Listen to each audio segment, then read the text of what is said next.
Muito boa noite, é com muita alegria que nós começamos mais um programa Direção Espiritual. É interessante que às vezes a vitória nem está pronta, mas quando nós declaramos, é como se a nossa coragem de declarar essa vitória, mesmo que a gente não veja os sinais dela, Deus antecipasse esse processo. Porque a vitória, para acontecer, nós precisamos acolher a graça de Deus e precisamos fazer a nossa parte. E quando nós declaramos a vitória, a nossa mente se programa. É como se ela se permitisse viver aquilo que nós já proclamamos. Porque o estado de fracasso, minha gente, ele tem um poder assolador sobre nós. Quando nós alimentamos, sabe, no dia a dia, você sabe o que eu estou dizendo? Porque isso é muito comum na nossa vida. Quando as coisas começam a dar errado, quando não acontecem de acordo com a nossa expectativa, com aquilo que a gente havia planejado, é natural que a gente se sinta, talvez não fracassados, mas a gente se sinta frustrados. A frustração faz parte da vida humana. Mas a frustração, quando ela não é trabalhada para a gente poder superar, né? Porque é natural que a gente se frustre, mas não é natural que a gente permaneça muito tempo frustrado. A gente já falou aqui tantas vezes da capacidade humana de superação, não é? A gente vê tantas pessoas sendo capazes de superar as dificuldades da vida, e a gente se entusiasma a ser capaz também.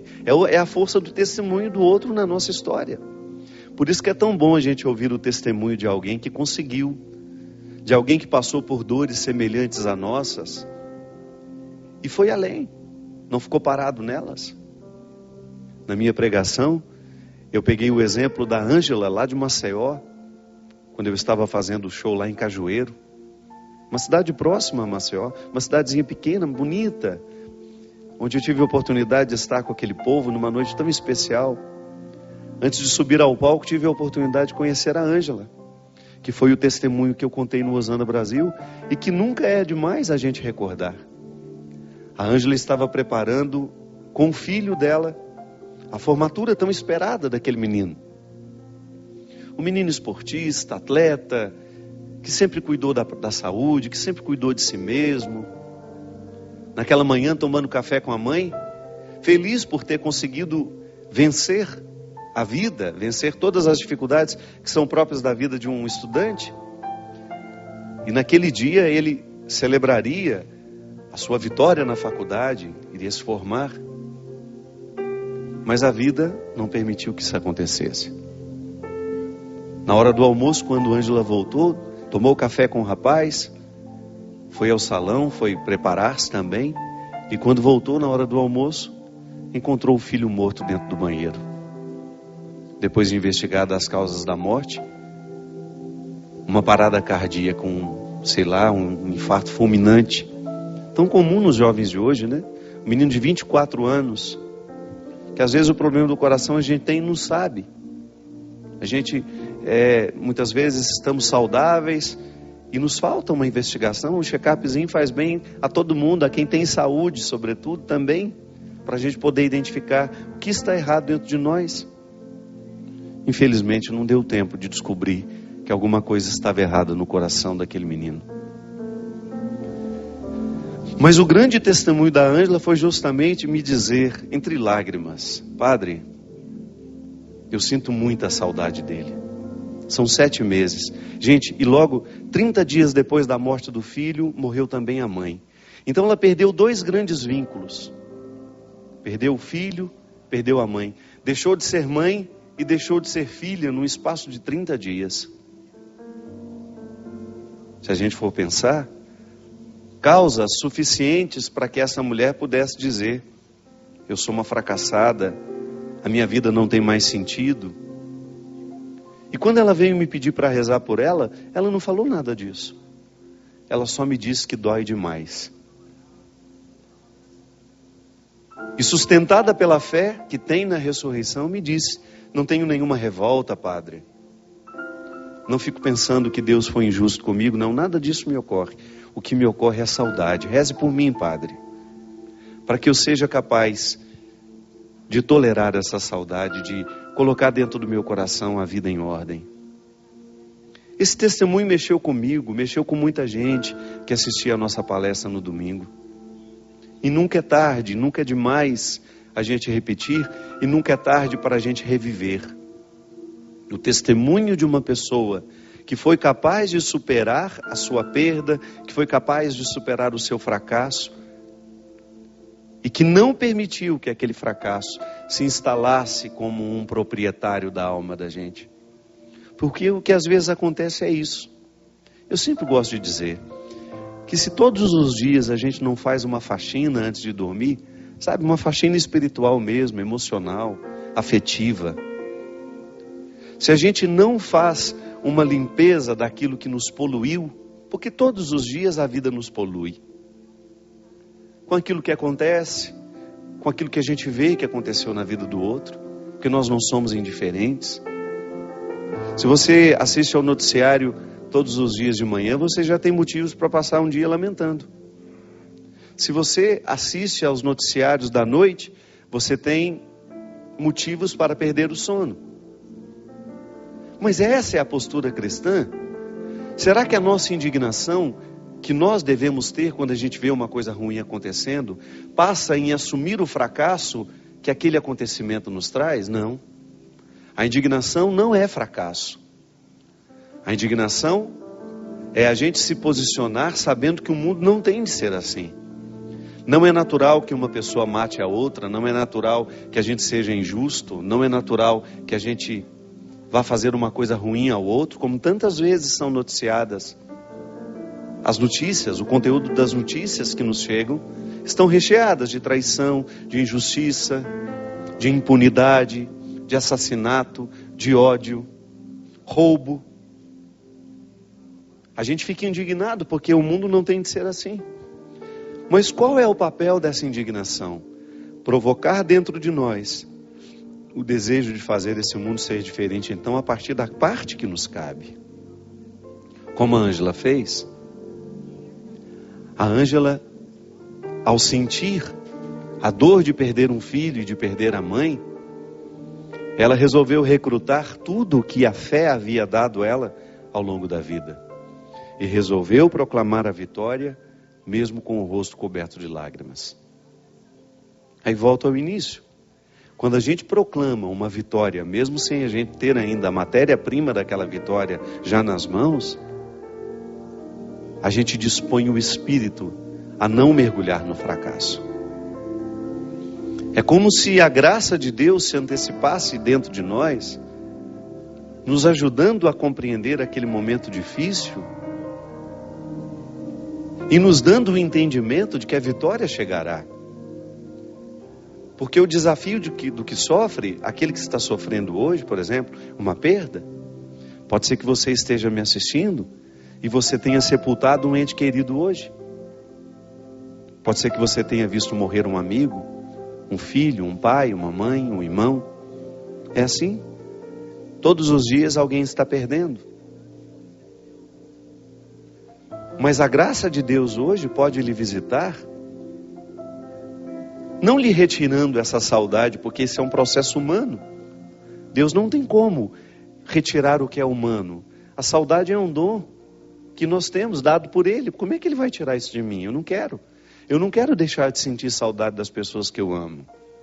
O que eu quero é que essa saudade se torne leve dentro de mim. Que não seja um fardo para me deprimir, para me amargurar. Então eu permito que a mão de Deus comece já a me consolar hoje e eu alimente esse pensamento. Quem perdeu alguém hoje precisa começar a alimentar esse pensamento. A dor que eu estou sentindo hoje não é definitiva. Porque o grande problema do sofrimento é quando nós olhamos para ele e quando a gente sente aquela dor terrível, tão próxima do acontecimento, é natural que doa de maneira terrível. Mas a gente começar a alimentar a esperança de que essa dor vai mudar o formato dela. De que ela será sim suportável. Por mais difícil que nos pareça o dia de hoje, você pode ter certeza que se bem vivido, se vivenciado tudo isso, com fé no coração, deixando-se visitar por essa sabedoria divina de que tudo vai passar, que vai ficar diferente. Esse dia tão terrível hoje pode ser num futuro um dia de aprendizado. Porque é assim que as pessoas crescem. É assim que nós superamos. É assim que nós avançamos. Eu fico pensando, né? Eu tive uma vida muito difícil sempre. A vida na minha casa não é fácil até hoje. Eu tenho muitos motivos para poder desanimar. Tenho muitos. Todos os dias eu tenho motivos para desanimar. Por aquilo que eu não consigo com os meus irmãos, com os meus amigos, com aquilo que eu não consigo comigo mesmo, por aqueles que eu vejo morrer, por aqueles jovens que eu gostaria tanto que estivessem vivendo diferente, mas não. Estão lá perdidos nas drogas, na prostituição socializada, no álcool. Por ver o meu país tão injusto, por ver tantas vezes os nossos governantes fazendo o absolutamente contrário do que deveriam fazer. Deveriam cuidar da gente, mas às vezes saqueiam o cofre público, lá onde nós depositamos os nossos impostos, para que este país seja melhor, para que a gente tenha saúde, para que a gente tenha segurança, para que os nossos filhos tenham uma boa educação. Todos os dias nós temos motivos para desanimar. Todos os dias você também tem motivo para jogar a toalha e dizer, olha, a partir de hoje eu não luto mais. Mas não é assim que se faz gente grande. Não é desistindo que se faz gente grande. E por isso que vale a pena o testemunho, porque você vê que o outro não, que você não está sofrendo sozinho, que isso é humano. Eu gosto de dizer, né? Falo no meu livro, no Quem Me Roubou de Mim, que nós muitas vezes estamos estranhos às questões humanas. Nós estamos ficando estranhos a nós mesmos. Nós estamos estranhos ao sofrimento. Nós estamos estranhos à morte, como se isso não fizesse parte da nossa vida, como se isso não fosse um processo natural da vida. Não pode ser assim. Esse livro aí que está aparecendo, ó, Quem Me Roubou de Mim, além de falar do sequestro da subjetividade, fala justamente dessas perdas que o mundo contemporâneo, que o mundo de hoje está nos trazendo. Prejuízos terríveis. Por quê? Porque a gente não se reflete, a gente não se pensa. E quem não se pensa, vai ter muita dificuldade de pensar a vida com mais amplitude. Porque a maneira como eu me penso, reflete na maneira como eu penso a minha vida. Como eu olho para as pessoas, a maneira como eu me olho, reflete na maneira como eu olho para o outro. Então, esses sofrimentos que fizeram parte de você ao longo deste ano, eles têm que lhe trazer um fruto sim. E se não trouxeram, você pode ficar esperto. Pode ser que você esteja deixando de arrancar deles o aprendizado. Pode ser que você esteja guardando os fracassos na estante, sabe? Sem reciclá-los. Não, fracasso tem que ser reciclado. Aquilo que você lutou, eu posso dizer, encontrei tantas pessoas que passaram pela batalha contra o câncer, ou porque lutaram consigo mesmas, ou porque lutaram com as pessoas mais próximas. Só quem já passou por isso sabe como é difícil. Mas depois que passa, depois que termina, não é verdade? Você olha para o cabelo que voltou a crescer e você identifica que aqueles cabelos representam sonhos. Só quem precisou perder os cabelos para fazer um tratamento de quimioterapia sabe o que é a alegria de vê-los nascendo novamente. Só quem precisou passar pelo mal-estar de uma quimioterapia, de ficar tantas vezes, horas e horas dentro de um hospital, esperando pelo atendimento, e depois você ver o resultado de que aquilo deu certo, de que o tumor regrediu, ou então a cirurgia que fez, que foi bem sucedida. Então quando renascem os cabelos, meu Deus, que respeito nós precisamos ter por esses cabelos que nascem. São mais que cabelos. É o renascimento de sonhos, de esperança, de futuro. É alguém que de alguma forma pode dizer, a vida aqui venceu. E nós continuaremos lutando por essa vida. Porque só quem se viu nesse limite, nesse limiar estreito entre vida e morte, saberá identificar o quão a vida é preciosa. E deixaremos de reclamar menos. Reclamaremos menos. Porque um dia a gente viveu esse limiar e a gente sabe muito bem. Há 3 meses que eu estou lutando, com um problema que eu tive nesse ouvido esquerdo. Há 3 meses eu não sei o que é silêncio. Eu que gosto tanto. Então às vezes eu acho que eu vou ficar louco com um barulho que não termina dentro do meu ouvido. Eu tive uma pequena perda de audição, provocado não sei porquê, sei lá. São tantos os motivos que podem provocar aquilo que eles chamam de surdez súbita. O que é a surdez súbita? Quando você de repente acorda com um barulho no seu ouvido, você vai e faz uma audiometria, que é um exame que mede a audição. Aí eu descobri que eu perdi 3 frequências graves. Nem fazem falta. Poderia viver perfeitamente sem elas. Até o doutor Daniel, que tem me acompanhado, me disse: padre, é um diagnóstico muito bom. Depois outros médicos, amigos meus também, doutor Vianney lá em Petrópolis, que eu tive a oportunidade também de conversar, de passar por ele, fui tão bem atendido por ele, todo mundo dizendo, o diagnóstico é muito bom. Quando se perde frequências graves, se recupera praticamente tudo novamente. Só uma questão de tempo. Mas o problema, minha gente, não é essa bendita frequência grave que eu perdi, não. O problema é conviver com esse barulho, esse zumbido, dia e noite. Sabe quando você deita para dormir cansado? E você não consegue dormir porque aquele barulho te perturba, te perturba, te perturba. E ontem, graças a Deus, eu tive assim um dia tranquilo. Foi o primeiro dia em que eu posso dizer que o zumbido não ficou o tempo todo. Foi o primeiro dia em que eu tive a oportunidade de voltar a saborear alguns momentos de silêncio. Ele não foi embora, está aqui. Vai, volta, fica baixinho, fica mais alto. Mas ontem, eu vivi um dia inteiro naquele silêncio que eu gosto, que me faz bem. Você não pode imaginar de como eu valorizei aquilo.